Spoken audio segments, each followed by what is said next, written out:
और इस शेल में एक इलेक्ट्रॉन है। तो इस न्यूक्लियस से लेके जो आउटर मोस्ट इलेक्ट्रॉन है, सपोज करें यहाँ पर एक शेल और है, ठीक है, और उसमें भी इलेक्ट्रॉन है। तो इस न्यूक्लियस से लेके यहाँ तक जो हमारा सफ़र होगा, इसे हम नाम देंगे एटॉमिक रेडियस का। अस्सलाम वालेकुम, hope so all of you are doing well.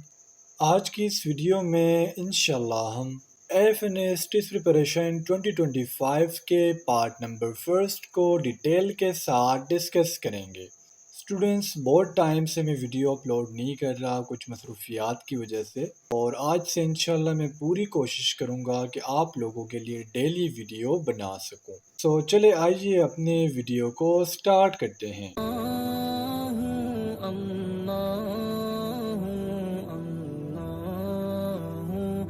The first MCQ is ketone are detected by which test? So first of all तो स्टूडेंट्स आपको ये पता होना चाहिए कि कीटोन है क्या, कीटोन किस चीज़ का नाम है। सो कीटोन बेसिकली हमारे पास एक ऑर्गेनिक कंपाउंड है, ठीक है, ऑर्गेनिक कंपाउंड है और इसका जो जनरल फार्मूला है वो है RC double bond O N2R, ठीक है, ये इसका जनरल फार्मूला है। कीटोन के साथ सेकंड जो कंपाउंड है वो है एल्डिहाइड। ये दोनों बिल्कुल एक जैसे हैं, लेकिन यहाँ पर कीटोन में जो आपको सेकंड R नजर आ रहा है ना, एल्डिहाइड के केस में ये होगा H, यानी RC double bond O N2H, ये एल्डिहाइड का फार्मूला है। अब कीटोन के लिए जिस टेस्ट को परफॉर्म किया जाता है, सपोज करें हमारे पास एक बीकर है, उस बीकर में डिफरेंट कंपाउंड्स है। सो हमें कैसे पता लगेगा कि इस बीकर में कीटोन भी है? सो उसके लिए जो टेस्ट परफॉर्म किया जाता है वो होता है सोडियम नाइट्रोक्लोराइड टेस्ट।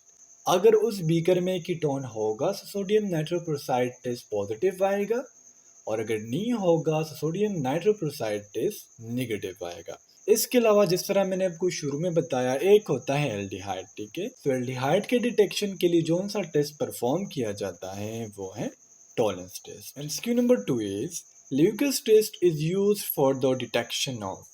तो एक हमने टॉलरेंस टेस्ट और इसके अलावा नाइट्रोक्लोराइड टेस्ट के बारे में पढ़ा, और एक होता है ल्यूकस टेस्ट। अगर हमने किसी सोल्यूशन में अल्कोहल को आइडेंटिफाई करना हो तो वहाँ पर हम ल्यूकस टेस्ट का यूज़ करेंगे। अल्कोहल का फॉर्मूला क्या है?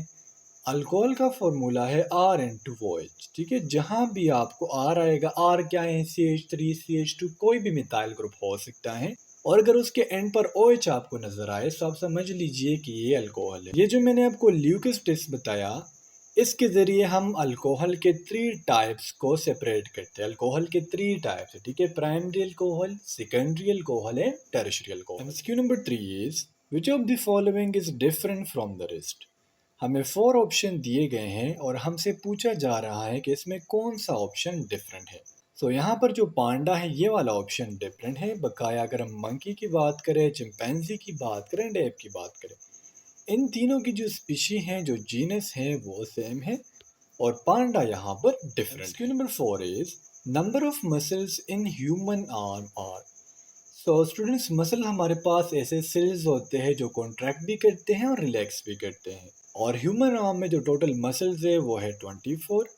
अगर हम पूरी बॉडी की बात करें तो पूरी बॉडी में हमारे मसल जो है वो है 639। अगर हम लार्जेस्ट मसल की बात करें ह्यूमन बॉडी में, जो सबसे लार्जेस्ट मसल है वो है ग्लूटियस मसल, और अगर हम smallest muscle of the human body की बात करें तो वो है स्टेपिडियस मसल, जो आपके मिडिल ईयर में पाई जाती है। Number 5 is those animal which eat green plants are known as.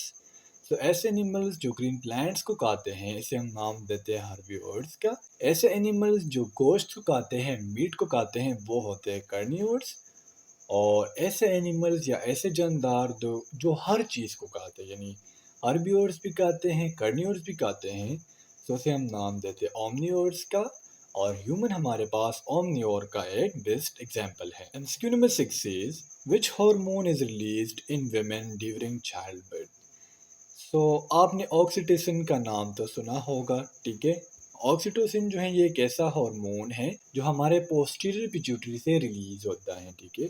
और ऑक्सीटोसिन चाइल्ड बर्थ के टाइम पर बहुत ज़्यादा रिलीज होता है, ताकि चाइल्ड की जो बर्थ है वो आसानी से हो सके। तो दैट्स वाई इस हार्मोन को हम लव हार्मोन या फिर चाइल्ड बर्थ हार्मोन भी कहते हैं। और जब बच्चे की पैदाइश हो जाए तो उसके बाद भी ऑक्सीटोसिन रिलीज होता है, लेकिन चाइल्ड बर्थ के टाइम पर ऑक्सीटोसिन का जो रिलीज है वो थोड़ा ज़्यादा होता है। और अगर हम प्रोलेक्टिन की बात करें, जिसका काम होता है मिल्क की प्रोडक्शन, ठीक है, मिल्क की प्रोडक्शन किसका काम है? प्रोलेक्टिन का। सो चाइल्ड बर्थ के बाद जो प्रोलेक्टिन है बहुत ज़्यादा मिकदार में रिलीज आउट होता है। Question number 7 is I will meet you blank the park. मैंने प्रीपोजिशन पर वीडियोस बनाए भी हैं, लेकिन यहाँ पर मैं बता दूं कि जो 8 है ना, यहाँ पर करेक्ट ऑप्शन है। अब मैं आपको 8 बता भी देता हूँ। जब भी आपने किसी स्पेसिफिक लोकेशन की बात करनी हो, ठीक है, कि मैंने आपको इस लोकेशन पर मिलना है, जिस तरह पार्क अब यहाँ पर एक लोकेशन को शो कर रहा है, वैसे हम कहते हैं कि 8 प्रीपोजिशन ऑफ टाइम है, ठीक है। लेकिन स्पेसिफिकली 8 को हम यूज़ करते हैं फॉर द लोकेशन। अगर हमें कोई सेंटेंस दिया जाए, वहाँ पर लोकेशन की बात की जाए, तो वहाँ पर हम 8 का यूज़ करेंगे। और नीचे मैंने लिखा भी हुआ है, if the sentence is about any place, so at that time you will use at. Question number 8 is speed of sound is affected by. Speed of sound ये मीडियम पर डिपेंड करता है और साथ साथ टेम्परेचर पर भी डिपेंड करता है। दोनों चीज़ें स्पीड ऑफ साउंड के लिए ज़रूरी है। स्पीड ऑफ साउंड सॉलिड में सबसे ज़्यादा है, फिर लिक्विड में ज़्यादा है, और गैसेस में ना होने के बराबर है। Question number 9 is we were hungry so we ate on the way. अब ये हमें इंग्लिश का एक सेंटेंस दिया गया है और हमने बताना है कि सिंपल सेंटेंस है, कॉम्प्लेक्स सेंटेंस है, या फिर कंपाउंड कॉम्प्लेक्स सेंटेंस है।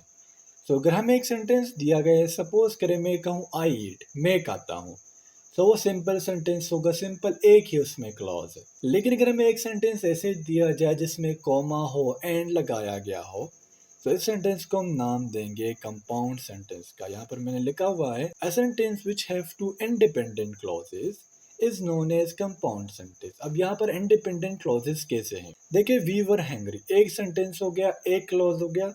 We ate on the way second clause हो गया। दैट्स वाई हम इस सेंटेंस को कंपाउंड सेंटेंस कहेंगे। और अगर हमें एक सेंटेंस दिया गया हो जिसमें कॉमा भी आ जाए, एंड भी आ जाए, और जो सेंटेंस है वो थोड़ा कॉम्प्लेक्स हो, फिर से हम उसे कॉम्प्लेक्स सेंटेंस कहेंगे। Question number 10 is he looks as stupid blank out. Article तो वैसे एक लंबा सा टॉपिक है, लेकिन यहाँ पर मैं आपको सिंपल सा बता दूं। आर्टिकल के 2 टाइप्स हैं, डेफिनेट आर्टिकल जिसका एग्जाम्पल दा है, और इनडेफिनेट आर्टिकल जिसका एग्जाम्पल आ और एन है। अब यहाँ पर हमारा जो नाउन है वो है आउल, यानी आउल से पहले हमने क्या चूज करना है? आर्टिकल को चूज करना है। अगर हम आउल को प्रोनाउंसिएट करेंगे तो हमारे पास एक वोवल साउंड प्रोड्यूस होता है, सो दैट्स वाई हम यहाँ पर एन का यूज करेंगे। He looks as stupid an owl. MCQ number 11 is the guide knows blank way. Student, जब भी आप कहीं सफ़र पर जाते हैं, जर्नी पर जाते हैं, सपोज करें आप इजिप्ट चले जाएं, तो वहाँ पर जो उनके नए बंदे को वहाँ की चीज़ों का पता नहीं होता, तो वहाँ पर आपको एक गाइड मिलता है। गाइड मीन एक बंदा मिलता है जो आपको सारी चीज़ें वहाँ के बारे में बताता है। अब गाइड क्या है? ये स्पेसिफिक है। अगर हम इजिप्ट जाएंगे तो वहाँ के स्पेसिफिक गाइड होंगे जो आपको जगह बताएंगे। तो दैट्स वाई यहाँ पर हम आर्टिकल दा का यूज़ करेंगे। अगर हमने किसी चीज़ को स्पेसिफाई करना हो, तो वहाँ पर हम आर्टिकल दा का यूज़ करते हैं। Question number 12 is atomic radius is measured in.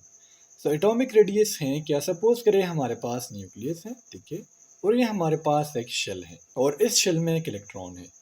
इस न्यूक्लियस से लेके जो आउटर मोस्ट इलेक्ट्रॉन है, सपोज करें यहाँ पर एक शेल और है, ठीक है, और उसमें भी इलेक्ट्रॉन है। इस न्यूक्लियस से लेके यहाँ तक जो हमारा सफ़र होगा, इसे हम नाम देंगे एटॉमिक रेडियस का।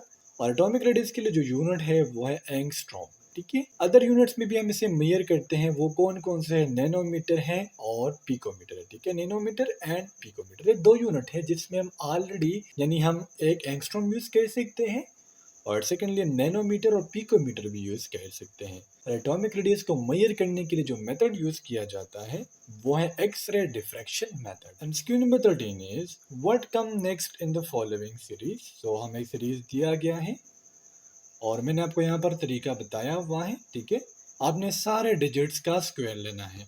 3 का स्क्वायर लिया 9, 9 का स्क्वायर लिया 81, अब आप 81 का स्क्वायर ले, तो आपके पास आंसर आ जाएगा। Question number 14 is When sodium is bond with oxygen, which color is produced?